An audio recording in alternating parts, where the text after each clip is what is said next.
Hey everybody, Brett Thompson, Thompson Law Group World Headquarters. This is another exciting installment of the Teaching Tuesday video here at our World Headquarters. All right, so in a previous video on our YouTube channel, I have gone over what are the remedies for a buyer if a seller in a real estate contract breaches. And so we went over those remedies. We talked about monetary damages, specific performance.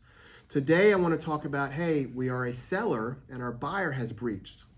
So we're a seller of a piece of real estate. Specifically, we're going to talk about here in Hampton Roads in Virginia, but this is general contract law.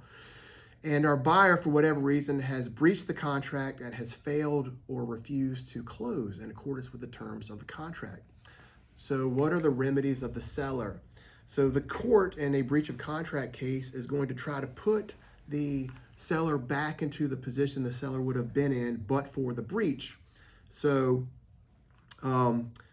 the seller is going to want to mitigate its damages, all right, his or her damages. So the seller would relist the property, put it back on the market, use due diligence and good faith to get the property sold, using the commercially standard marketing and whatnot. Maybe they could use the same real estate agent. So we would have to put it back on the market.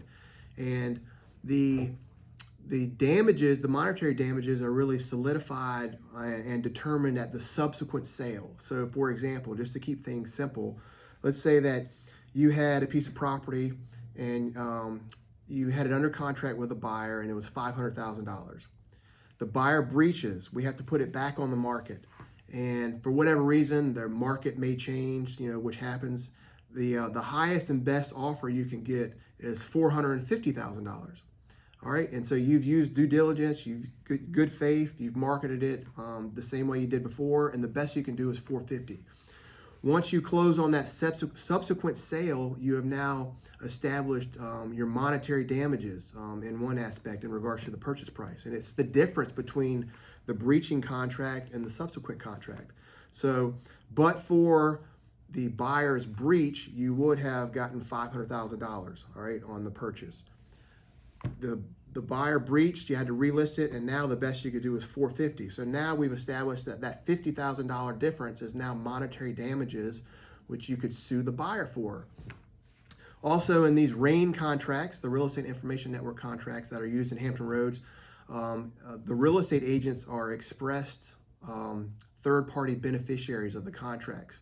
So the real estate agents could independently sue the breaching party, which would be the buyer in this case. So they could sue for their commission that they effectively earned. So they did their job. So the agents could sue for their commission.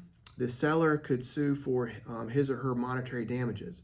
Other damages, the court would determine, are they foreseeable and reasonable damages as a result of the breach of this contract. So we could throw in there any kind of storage fees. So if the seller, in detrimental reliance on the buyer's promise to buy the property, if the seller put all of his furniture in a storage facility, those costs would be included in the monetary damages. They would be asked for by the plaintiff's attorney.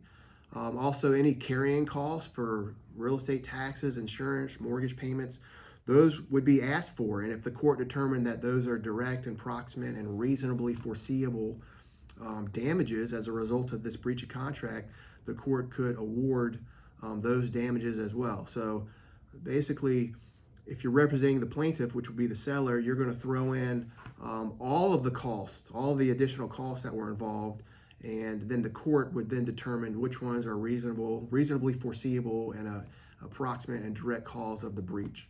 So that's basically it. The subsequent sale is going to lock in the damages. So now if the market goes this way and you have a buyer that breached and the following month you sell the property for more than what your previous contract was, well, then you don't have any monetary damages. So that could be a scenario.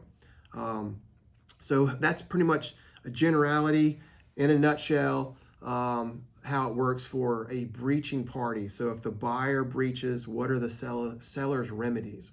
And that's pretty much it. Any other questions, give us a call here at Thompson Law Group, 486-3333, area code 757. And please like and subscribe to our YouTube channel. Thank you.